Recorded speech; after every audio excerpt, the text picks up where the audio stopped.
बहुत समय पहले की बात है। एक जंगल में एक शेर रहता था। वह शेर बूढ़ा हो चला था। उसकी शक्ति क्षीण हो गई थी। उसमें इतना बल शेष नहीं था कि जंगल में जाकर शिकार कर सके। इस स्थिति में उसके समक्ष भूखे मरने की नौबत आ गई थी। एक दिन अपनी गुफा में बैठा शेर सोचने लगा, यही हालत रही तो मेरी मौत तय है।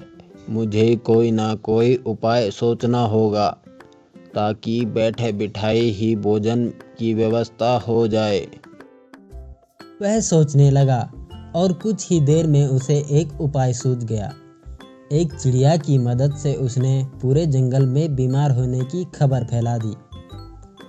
जंगल के राजा शेर के बीमार होने की खबर सुनकर जंगल के जानवर उसका हालचाल पूछने उसके पास पहुंचने लगे। शेर इसी ताक में था। जैसे ही कोई जानवर उससे मिलने उसकी गुफा में प्रवेश करता तो उसे दबोचकर मार डालता और मज़े से उसका मांस खाता। हर दिन कोई ना कोई जानवर उसे देखने आता रहता था और शेर का शिकार बन जाता था। उसके दिन बड़े आराम से गुजरने लगे। अब उसे भोजन के लिए जंगल में भटकने की आवश्यकता नहीं रह गई थी। बिना मेहनत के उसे अपनी गुफा में भरपेट भोजन मिलने लगा था। थोड़े ही दिनों में वह मोटा हो गया। एक सुबह लोमड़ी उसे देखने आई।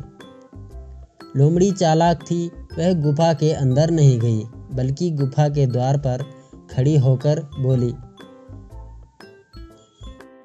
महाराज, आपकी तबीयत कैसी है? क्या अब आप अच्छा महसूस कर रहे हैं? कौन हो मित्र, अंदर तो आओ। मैं बीमार बूढ़ा शेर बाहर तक तुमसे मिलने नहीं आ सकता। मेरी दृष्टि भी कमज़ोर है। मैं तुम्हें यहाँ से ठीक से देख नहीं पा रहा हूँ। आओ मेरे पास आओ, मुझसे आखिरी बार मिल लो। मैं कुछ ही दिनों का मेहमान हूँ। शेर ने फुसलाकर लोमड़ी को गुफा के अंदर बुलाने का प्रयत्न किया। शेर के बोलते समय लोमड़ी बड़े ही ध्यान से गुफा के आसपास का नज़ारा ले रही थी। शेर की बातें खत्म होते ही वह बोली, महाराज, मुझे क्षमा करें, मैं अंदर नहीं आ सकती। आपकी गुफा में अंदर जाते हुए जानवरों के पैरों के निशान तो हैं, किंतु बाहर आते हुए नहीं हैं। इसका अर्थ मैं समझ गई हूँ। सब कुछ जानते हुए भी यदि मैं अंदर आ गई तो उन जानवरों की तरह मैं भी मारी जाऊंगी जिनके पैरों के ये निशान हैं। इसलिए मैं तो जा रही हूँ।